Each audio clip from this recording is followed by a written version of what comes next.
Bring you up to speed. I've been in a state of what can only be described as absolute despair since finishing the Sarah J. Maas books. And I posted for recommendations to see if there was some chance of filling this now gaping void in my mind, body, and soul. I ended up getting hundreds of recommendations, so I'm doing a multi-part series with a brief synopsis of those recommendations, because if I'm feeling this way, I'm sure you, as an SJM fan, are too. This might be the most commented book, so I'm really excited to try this one. It's called The Bridge Kingdom.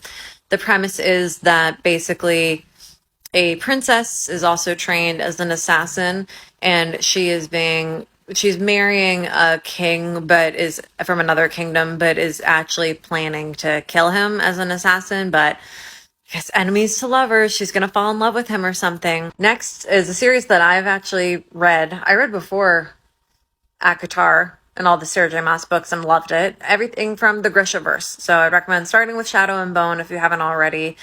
It's kind of like almost a Russian style fantasy world. It's pretty cool with powers and different, it's got a lot of kind of regal royal elements. I totally loved it. Terrible description. I've had a very long day.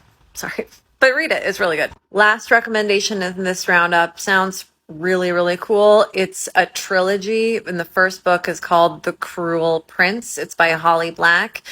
The premise is that a protagonist named Jude was basically kidnapped by an evil court. Her parents were murdered when she was young, and now she is trying to defy the court and leave it, from what I understand. A lot of people recommended this one, said it's a somewhat good replacement for ACOTAR, although let's be honest, I don't think that's possible. Let me know if these recommendations are helpful. Again, this is part 3. To see 1 and 2, you can just comment and I'll figure out how to get you the link, and follow for part 4.